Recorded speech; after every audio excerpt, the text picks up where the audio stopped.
It might be one of the most popular apps in the world, but Snapchat had humble beginnings. It all started in 2010, when founders Evan Spiegel and Bobby Murphy met while living at the Kappa Sigma fraternity house on Stanford campus. The teenage software developers got the idea for the app from another fraternity brother, Reggie Brown, who remarked that he wished there was an app for sending disappearing photos after sending a picture to the wrong person. The app was originally developed for PCs, but switched to mobile to take advantage of smartphones' built-in cameras. The app was launched on the App Store on July 13, 2011, under the name Peekaboo. It was nearly identical to the Snapchat we all know, and even featured the familiar ghost icon, but by the end of that summer it had less than 200 users. Later that year, a phone book company with the same name issued a cease and desist letter, and the app's name was changed to Snapchat, which the founders say was a huge blessing in disguise. After the name change, the app started to show signs of life. Usage doubled over the 2011 holiday period, reached 20,000 in January 2012, and by that spring had climbed to over 100,000 users.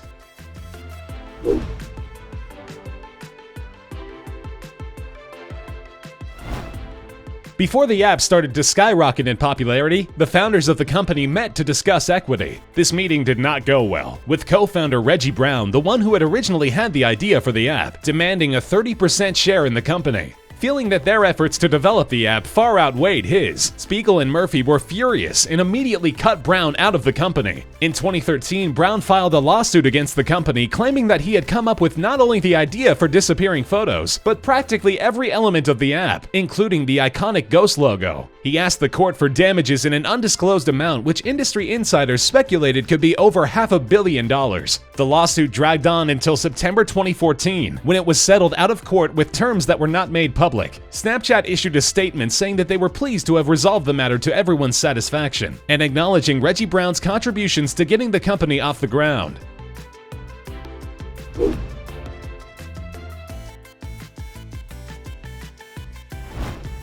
While that lawsuit was settled, it's far from the only litigation Snapchat is involved in. Although its terms of service forbid users from sending sexually explicit snaps, it fails to warn them that explicit content on Snapchat Discover is not filtered, and some users have become upset that they or their kids had an unexpected run-in with adult entertainment on the app. Celebrity attorney Mark Garagos recently filed a lawsuit on behalf of a family whose 14-year-old child came across pornography while using the app. While other social media giants such as Facebook and Instagram have actively taken steps to prevent such things, Snapchat claims that its Discover partners have editorial independence and should not be censored, an idea which is likely to be a focus of the lawsuit. Another lawsuit emerged just as Snapchat was getting ready to make an initial public offering. Former employee Anthony Pompliano claims that he was recruited to Snapchat from Facebook, where he helped grow the Pages feature. He claims that Snapchat falsely misrepresented its growth metrics in order to recruit him for the job, and did the same for investors in advance of the company's IPO in order to inflate the company's value. The suit also claims that Snapchat targeted Pompliano for recruitment in order to gain confidential information about Facebook, and that it has since attempted to destroy his reputation and career.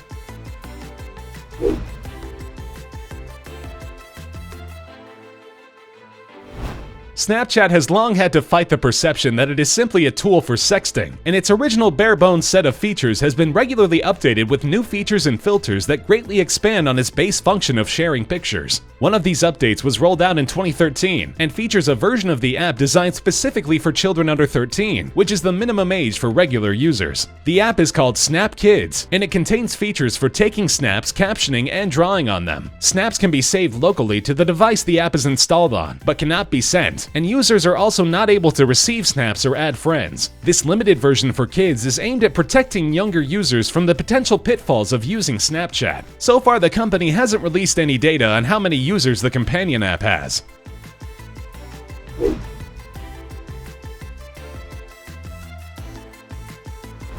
An absolutely staggering number of snaps are sent through the app. Every single second, about 8,800 photos are sent on the average. This translates to roughly 760 million snaps every day. Snapchat users share over twice as many photos daily as Facebook and Instagram users combined. And if you were to view every snap shared by every user on Snapchat within the last hour, it would take you 10 years to do so. During the time since you started watching this video, about 4 million snaps have been shared.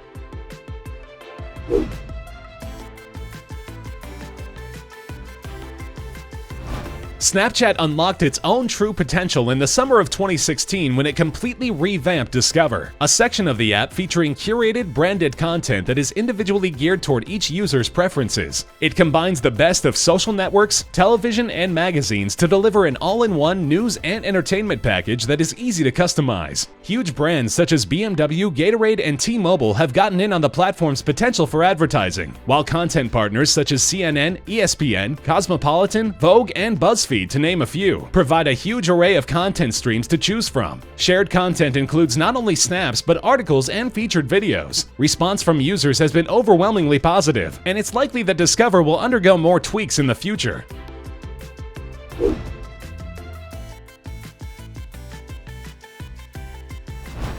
Since advertising has become big business on Snapchat, the company has come up with a number of ways to keep track of its users' demographics and to determine the reach and impact of its partners' advertising campaigns. It has deals with the famed market research firm Nielsen and its British counterpart Millward Brown to keep track of the app's usage in the North American and European markets. Also, Snapchat is making an effort to connect its Discover content partners with Comscore, a market research firm that specializes in online analytics. Getting Comscore numbers would allow these partners like Cosmopolitan, BuzzFeed, and ESPN, to name a few, to include Snapchat in their pitches to advertisers. This makes it easier for these advertisers to understand the reach of their online presence and can result in higher income for the partners and bigger business for Snapchat.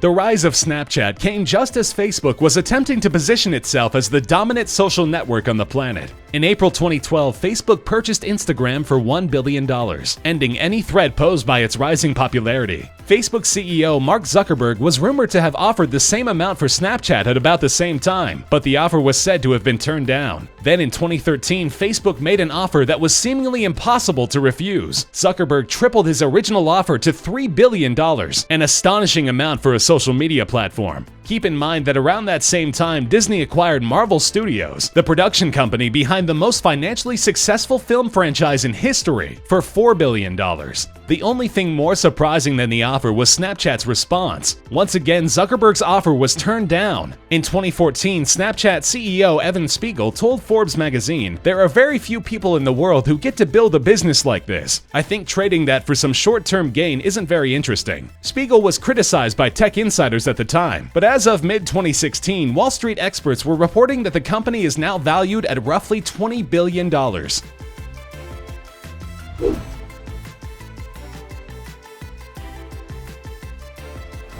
Twitter was founded in 2006 and has grown into one of the more dominant social media platforms. By the number of active daily users, it was second only to Facebook for years. But amazingly, after being in service for only 4 years, Snapchat was able to overtake Twitter in 2016. With each new round of funding, Snapchat seems to be able to greatly boost its user base. Because its interface and features are modern, streamlined, and intuitive, it's very appealing to younger social media users, something Twitter's own CEO acknowledges that his app struggles with.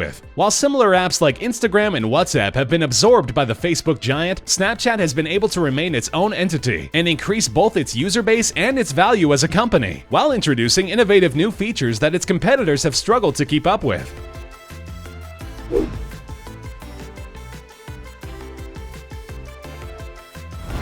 Overall, Snapchat's statistics are incredibly impressive. The company is poised to rake in nearly $1 billion from ad revenue alone in 2017, and its growth does not seem to be slowing down. In fact, the chances are that you have Snapchat on your smartphone. 20 to 25% of all smartphone users in developed countries do, and 30% of all millennials who regularly use the internet also use Snapchat daily. And while YouTube may still be king for now, Snapchat users view 10 billion videos every day on the app and spend an average of 30 minutes every day in Snapchat. It may have had humble beginnings as an ignored iPhone app with only a handful of users, but smart branding, wise business decisions, and an instinctive feel for the youth market have helped transform Snapchat into a social media juggernaut. Facebook may still be leading the pack, but with over 150 million users and counting, it may not be long before it's seeing Snapchat in the rearview mirror.